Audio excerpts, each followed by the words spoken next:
আজকে আমরা বানাবো ঝাল ঝাল করে গিলে মেটের চচ্চড়ি। তার জন্য গিলে আর মেটেটা ধুয়ে রাখা হয়েছে।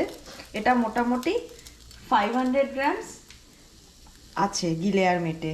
তার সাথে নিয়েছি চেরা কাঁচা লঙ্কা, পেঁয়াজ কুচি আর টমেটো কুচি। হোয়াইট অয়েলে হবে, তো কড়াইতে আমি দেব তেল। তেলটা মোটামুটি গরম হয়ে গেছে। এবার এর মধ্যে আমরা দেব কুচনো পেঁয়াজ যেটা রেখেছিলাম।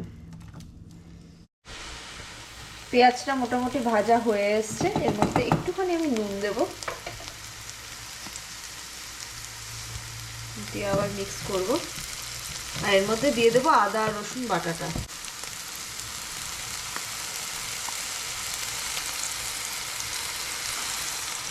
এবার মিক্স করে দেবো আদা রসুন বাটাটা পেঁয়াজের সাথে। একটু কাঁচা আদা রসুনের বাটার গন্ধটা যাবে, ততক্ষণ আমরা একটু ভাজা ভাজা করবো।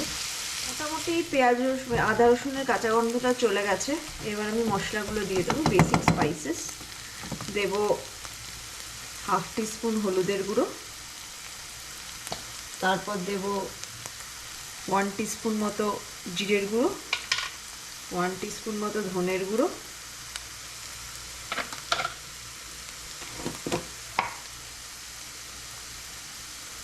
হাফ টিস্পুন মতো লঙ্কার গুঁড়ো,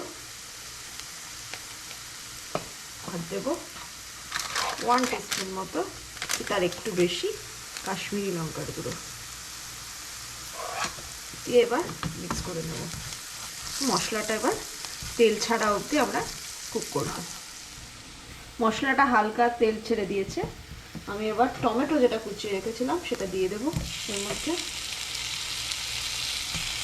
আর দিয়ে দেবো চেরা কাঁচা লঙ্কা, দিয়ে সব একসাথে কষিয়ে নেব। ভালো করে কষা অবধি এটা কুক হবে। মশলাটা তেল ছেড়ে দিয়েছে। এবার আমি গিলে আর মেটে যেটা ধুয়ে রেখেছিলাম সেটা অ্যাড করে দেবো।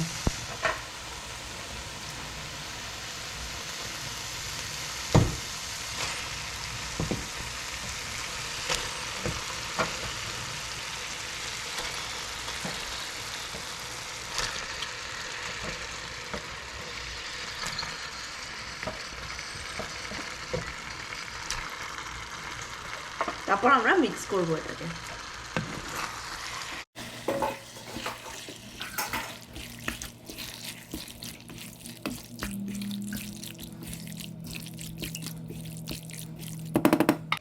এবার আমি জিনিসটা একটু যাতে কুক হয় তার জন্য কভার করে দিলাম, আর ফ্লেমটা একটু কমিয়ে দিলাম গ্যাসের। কভারটা সরিয়েছি, যে ঢাকনাটা ছিল, তো এতটা মতো জল ছেড়েছে। এবার আমি এটাকে কষাবো, কষিয়ে ড্রাই করবো এটাকে।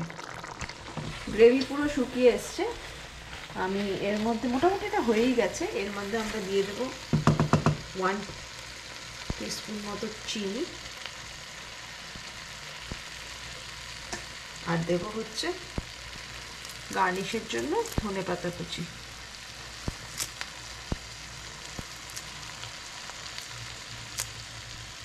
ব্যাস, রান্না রেডি। এবার সব কিছু একসাথে আমরা মিক্স করে দেবো।